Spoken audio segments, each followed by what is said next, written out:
ఒకసారి కాంగ్రెస్ పార్టీని కిందికి దొప్పినాం, బీఆర్ఎస్ తోటి పోటీ పడ్డాం. ఒకసారి బీఆర్ఎస్ తోటి కిందికి దొక్కినాం, కాంగ్రెస్ తోటి పైకి పోయినాం. అంటే మా శక్తి నియోజకవర్గ స్థాయి కాడికి మేము ఆ రెండు పార్టీలని 2 సార్లు కిందికి దొక్కేసినాం. ఓకే, కానీ మొదటి స్థానానికి రాలేకపోవడం బాధపడుతుంది. అయిపోయింది. ఇక ఆచార్య ఓడిపోయిండు, మొన్న జరిగిన సార్వత్రిక ఎన్నికల్లో ఓడిపోయిండు, ఆచార్య పని అయిపోయింది అని అనుకునే కొంతమంది మీ ప్రత్యర్థులకి ఏం సమాధానం? ఇప్పుడు ఎట్లుంటుందంటే ఏ ఎన్నికలు ఆ ఎన్నికలే, ఏ ఎన్నికలకు అయిపోతుంది, ఈ ఎన్నికలకు అయిపోయింది అని మనం ఎప్పుడు కూడా అనుకోవద్దు. ఎందుకంటే మొన్న మేము కూడా దేశవ్యాప్తంగా 400 సీట్లు భారతీయ జనతా పార్టీకి వస్తాయని అనేక విధాలుగా ఈవెన్ సర్వేలు కూడా చెప్పినాయి.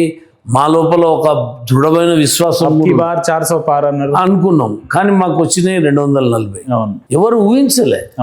ఎవరి కాంగ్రెస్ పార్టీ 40 రాజకీయ పార్టీలు కలిసి పోటీ చేస్తే కూడా ఇలా చిట్ట చివరకు భారతీయ జనతా పార్టీకే 300 స్థానాలు రావడం జరిగింది. ఎవరిదో ఒకరిది అయిపోతుంది, ఎవరిది ఎండ్ అవుతుంది అనేది ఉండదు, చెప్పలేము. ఇవాళ ఇంత కష్టపడి ఇన్నేళ్ళు రాజకీయంలో నిలదొక్కున్నాం. ప్రజలు అనుకుంటే ఒక క్షణం చాలు. ఆ పార్టీ భారతీయ జనతా పార్టీకి గాలి వస్తే నాలాంటి సీట్లు ఒక 20-30 బయటకు వస్తాయి.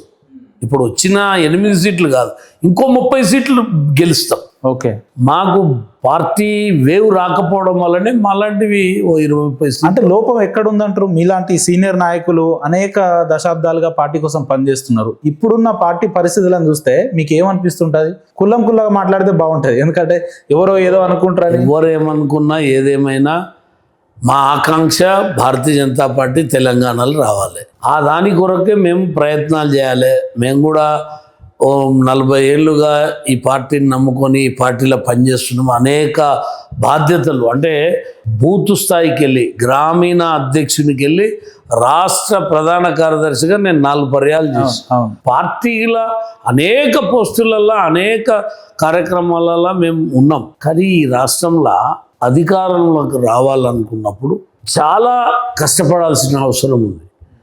దక్షిణాది రాష్ట్రాలల్లో బీజేపీ సొంతంగా అధికారంలోకి రావాలంటే మీరు చూస్తున్నారు, కర్ణాటకలోనే 2 సార్లు 3 సార్లు అధికారం వచ్చిన తానే అధికారం పోయింది. కర్ణాటకలో అధికారం పోకుండా ఉంటే, మేము మునుగోడ్ల గెలిచి ఉంటే ఇలా ఈ తెలంగాణలో రాజకీయ ముఖ చిత్రం వేరేది ఉండేది. ఇవాళ ఈ రాష్ట్రంలో అధికారానికి పక్క రాష్ట్రం కూడా దోహదపడుతుంది. కర్ణాటకలో ఓడిపోవడం, సైమల్టేనియస్గా ఇక్కడ మునుగోడులో మేము ఓడిపోవడం. అనుకున్నారా? అంటే రాజగోపాల్ రెడ్డి లాంటి అంత మంచి నాయకుడు, సీనియర్ నాయకుడు ఓడిపోతాడు అని అనుకున్నారా? అసలు ఇది చాలా కుట్రలు జరిగినాయి. ఏది రాజగోపాల్ రెడ్డి గారు? రాజగోపాల్ రెడ్డి గారు గెలిస్తే భారతీయ జనతా పార్టీ ఎక్కడికో వెళ్ళిపోతుందని ఒక దశలో ఆనాడు బీఆర్ఎస్ గెలవాలని చెప్పి కాంగ్రెస్ వాళ్ళు కూడా బీఆర్ఎస్ కేసారు. ఎందుకంటే రాజగోపాల్ రెడ్డి కాంగ్రెస్లోకి వెళ్ళి బీజేపీలోకి వచ్చింది కాబట్టి కాంగ్రెస్కు ఉన్నటువంటి 10-20 వేల ఓట్లు కూడా అక్కడ వాళ్ళకి రాకపోయినాయి. అక్కడ కాంగ్రెస్ పార్టీకి రావాల్సి ఓట్లు కూడా రాలే. దానికి కారణం ఏంది? రాజగోపాల్ రెడ్డి మీద ఒక కక్ష.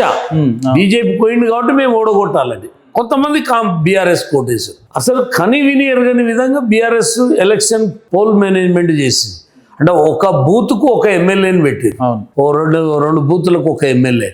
ఆ స్థాయిలో మైక్రో లెవెల్గా పనిచేసినప్పుడు తక్కువ మెజార్టీతోటి ఓడిపోవడం. రాజగోపాల్ రెడ్డి గారు బీజేపీలో రావడం, తర్వాత రాజీనామా చేయడం ఒక వేవ్ వచ్చింది బీజేపీకి. బీజేపీలకు రావడం ఒక వేవ్ వచ్చింది. బీజేపీకి ఆయన నిబద్ధతతోటి రాజీనామా చేసి 6 నెలల సమయం ఉన్నా ఎవరు చేయకపోదురు. ఇప్పుడు మీరు చూస్తున్నారు కదా, 4 ఏళ్ళు ఉంటే డ్రాగన్ చేస్తున్నారు టైం అంతా. కానీ రాజగోపాల్ కానీ ఈటల రాజేందర్ కానీ డ్రాగన్ చేయలే. బీజేపీలో జైన్ ఎమ్మడే రిజైన్ చేశారు, మళ్ళీ ఎన్నికలకు పోయారు. అది భారతీయ జనతా పార్టీకి సాధ్యం, బీజేపీలో జైనలోకే సాధ్యం. అంత నిర్ణయం తీసుకోవడం ఏ రాజకీయ పార్టీకి కూడా ఉండదు. కాబట్టి తెలంగాణలో బీజేపీ బలపడాలంటే ఇప్పుడున్న నాయకత్వం అంతా ఒక్కటై కేంద్ర నాయకత్వం సరైనటువంటి విధంగా ఏదైతే వాళ్ళు ఇస్తున్న మార్గదర్శకాలని రాష్ట్ర పార్టీ ఖచ్చితంగా పాటిస్తే వచ్చే ఎన్నికలలో భారతీయ జనతా పార్టీ అధికారం వస్తుంది, రావాలి కూడా. ఎందుకంటే ఇప్పుడు ఉన్నటువంటి పరిస్థితుల్లో 10 ఏళ్ళు బీఆర్ఎస్ చూసారు, 2.5 ఏళ్ళకే సాలు ఈ సర్కారు అనే విధంగా ఇవాళ కాంగ్రెస్ పార్టీ ఈ ఇండ్లు కూల్చివేత అనుకోండి, ప్రజల యొక్క 6 గ్యారంటీలు అనుకోండి, ప్రజా పాలన లేదు ఇక్కడ. ఇందిరమ్మ రాజ్యంలా ఇంటింటా శోకమే. ఇలా ప్రజలు శోకం తప్ప ఏం లేదు. కాంగ్రెస్ పార్టీ హయాంలో ప్రజలు ఇబ్బంది పడుతుర్రా? ప్రజలు ఇబ్బంది పడతలేరు, అసలు ప్రజలు హరిగోస పడుతున్నారు. ఇక ఆ గోసని చెప్పలేము ఇక. ఎందుకంటే ఏదో చెప్తున్నారు ఇంకా 99 రోజులు కలెక్టర్లు ఏదో ఇప్పుడు రివ్యూలు చేయాలి, ఎంక్వైరీ, అదంతా కూడా ప్రజలకు కాంగ్రెస్ పార్టీకి ఎట్లుందో తెలుసుకొని చెప్పాలి. 99 రోజులు అవసరం లేదు. రేవంత్ రెడ్డికి 9 నిమిషాలలో తెలుసుకుంటాడు. ఎందుకంటే ఏమి ఇచ్చింది ఏమి ఇయ్యింది ఆయనకు తెలుసు కదా. ఏ స్కీములు ఇంప్లిమెంట్ చేస్తున్నాడు, ప్రజలకు ఆయన ఇచ్చిన మాట ఏంది, ఆయన చేస్తున్నది ఏంది, ఆయన దగ్గర బడ్జెట్ ఏంది. కాబట్టి 9 నిమిషాలు చాలు ఆయనకు. ఏం చేయలేదు మనం అని 1-2 అరకొరగా బస్ అని ఏదో సన్న బియ్యం అని ఆయన అంటాడు. అన్నిట్లలా అన్ని రకాలుగా ఉన్నది. ప్రజలు కోరుకున్నది ఇది కాదు, ప్రజల యొక్క ఆకాంక్షలు నెరవేరుతుంది అనుకున్నది ఈ విధంగా కాదు. కాబట్టి బీఆర్ఎస్ని చూసిర్రు, కాంగ్రెస్ని చూసిర్రు. తెలంగాణని సాధించడంలో బీఆర్ఎస్ ఉంటే సఫలీకృతం చేయడంలో కాంగ్రెస్ ఉన్నది. ఈ రెండింటిని చిరకాల కోరికని నెరవేర్చింది బీజేపీ మద్దతు ఇచ్చి. కాబట్టి నెక్స్ట్ బీజేపీకి అధికారం వచ్చేటువంటి పరిస్థితి.